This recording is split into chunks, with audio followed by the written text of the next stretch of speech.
Cybersecurity is a unique challenge today because, one, we are so utterly dependent upon our digital communications and our digital control of things. And so it's going to become ever more essential that we have the ability to provide security that we're confident in.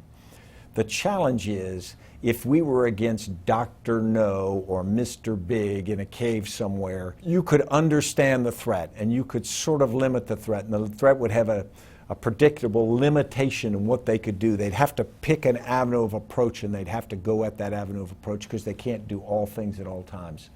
The problem with cybersecurity, that's not the threat. There are some entities like that. There's some state-sponsored entities that are focused on certain things. But the barrier to entry into the cyber world is very low.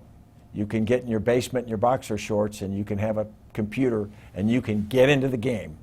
And it's sort of the idea of 10,000 monkeys typing on 10,000 keyboards. Somebody's going to create a cybersecurity challenge.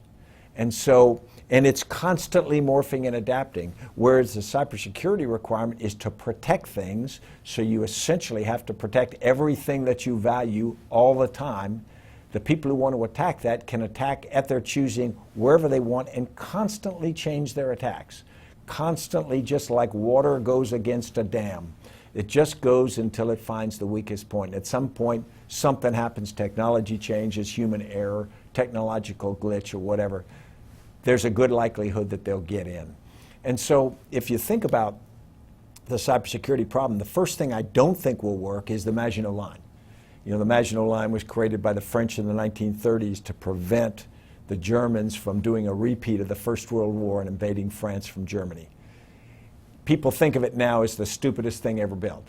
But it's not really correct because the Maginot Line actually worked. The Germans did not invade across the German-French border. Now, the fact is, they went through Belgium. They still got into France and conquered France in the summer of 1940.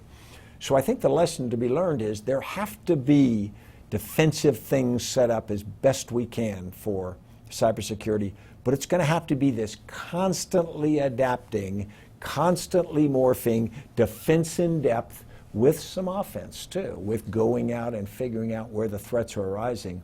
And that defense in depth means that you can't have one line, the government can't put a big wall up and everybody hides behind it, nor do we want each organization, each commercial firm or government organization to be an island unto themselves, just hoping that they're not the weakest wildebeest in the herd and that the lions will get somebody else. What we really need is all those entities to be linked so that they constantly learn from one another. If one suffers a breach, everyone has to learn from it. Right now, the challenge is people are loath to share that information, one, because commercially they might be hurt by reputation. Also, they're afraid that the more you share, the more you have the possibility of your little island is not completely separated. Your moat around it has got linkages across it, and you can be opened up more.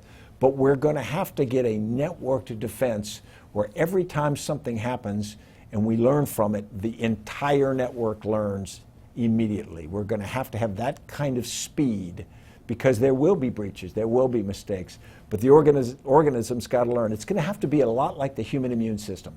The human immune system is extraordinary because about 10,000 times a day it gets attacked by something that could hurt the human body. But as it responds and it sends out antibodies to it, it does it and it learns from that. And so if it has a breach one time, it actually builds up antibodies against that challenge and has them at the ready for the next time. That's how we build up immunity to things. And I think the human immune system is the way our cyber defense is going to have to be, which means it has to be integrated.